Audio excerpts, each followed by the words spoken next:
예, 권영세 의원입니다. 제가 그 이번 정기국회를 계기로 환경노동위원회를 처음 해보는데 제가 노동 환노위에 들어와가지고 처음으로 그 어저께 이제 민노총에 그 대규모 불법 집회가 있었습니다. 근데 그 제가 짐작한 대로 민노총의 대규모 불법 집회가 어제 있어가지고 뭐 서울시내 교통이 마비가 되고 지금 또 더군다나 코로나 상황에서 여러 사람들이 걱정을 하고 뭐 심지어 대통령도 이 부분에 대해서 많이 언급을 하셨습니다만은 여기에 관한 내용들이 정작 우리 환노위에서는 전혀 언급이 안 됐습니다. 아직까지는. 그 얘기는 그만큼 이게 지금 민노총의 불법 집회가 일상이라는 얘기가 되겠지요.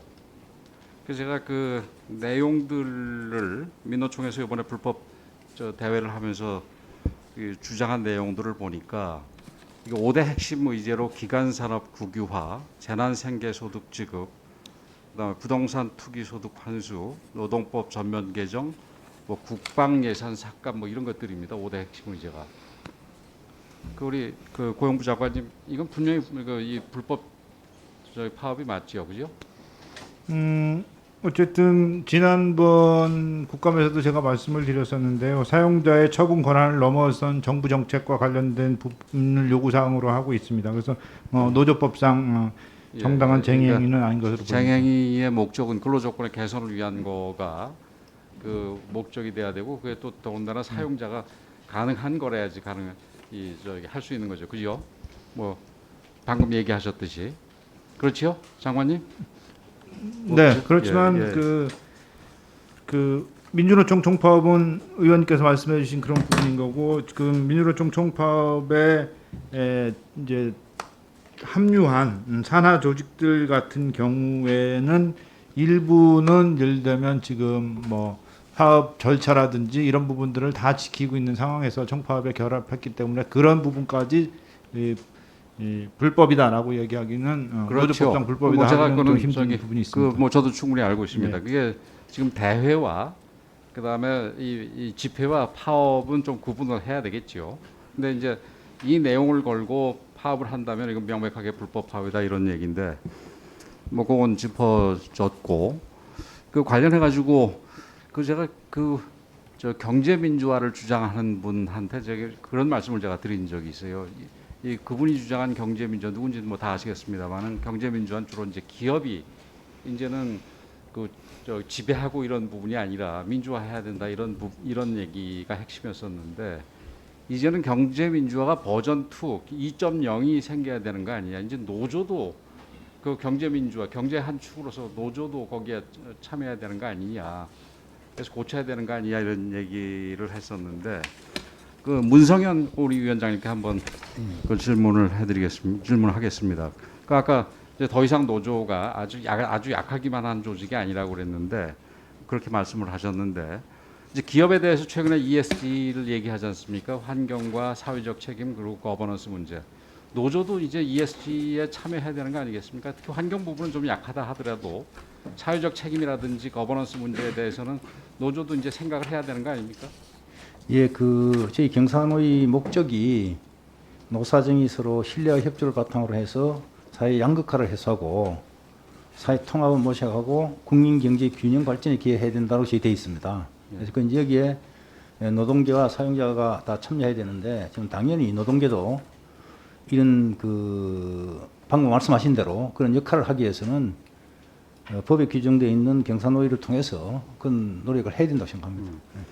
그렇게 거창하게 뭐 국민의 복리 증진을 하기 위하고 어쩌고 저쩌고 이런 것까지는 안 나가더라도 일단 사회적 책임의 일환으로서 국가의 법은 지켜야 되는 거 아니겠습니까? 예, 그렇습니다. 예.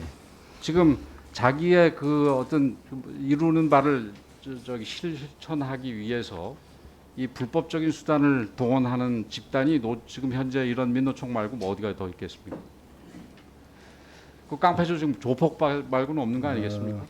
제 경우를 하나 말씀드리면 저희들이 이제 저희들은 초기에 악법은 어겨서 깨트리라는 걸 가지고 저희들이 해왔습니다. 악법 어겨 깨트린다는 걸 해왔는데 그러면서 저는 제가 징역을 6번 살았는데 그럼에도 불구하고 그 악법이라도 실정법에 어긴 것은 제가 당연히 그 처벌을 받겠다.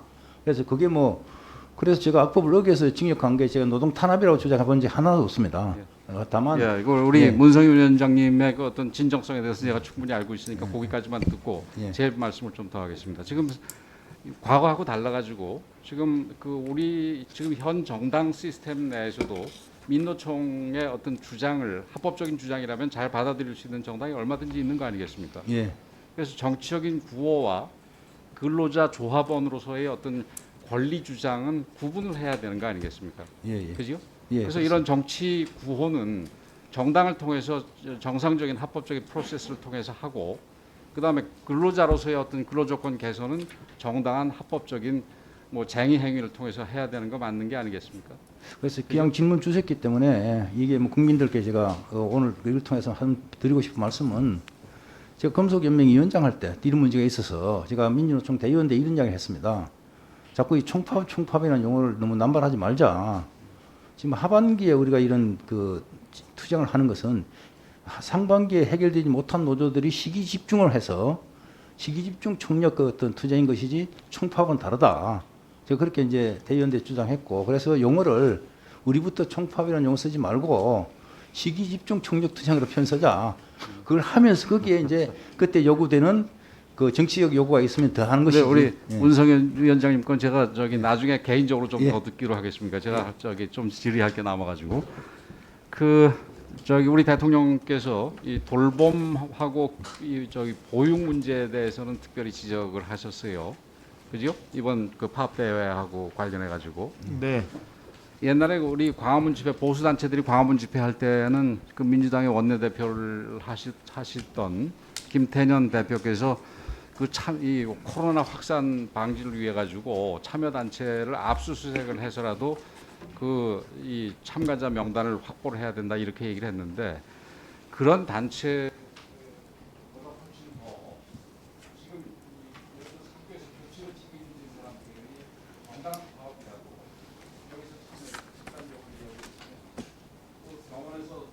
요양병원 같은 데서 돌봄을 담당하는 분들이 여기서 파업에 참여하다가 나중에 돌아가게 됐다는 코로나의 관점에서 본다면은 이게 훨씬 더 위험한 거 아니겠어요?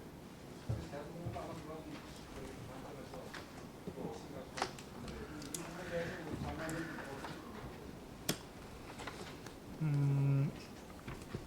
어쨌든 집회에 참여를 해서 한 것은 집시법하고 그다음에 감염병 위반입니다. 그래서 아마 지금 지자체 경찰에서 위반 여부를 체증을 해서 조속히 조치를 하겠다라고 발표를 한 것으로 알고 있습니다.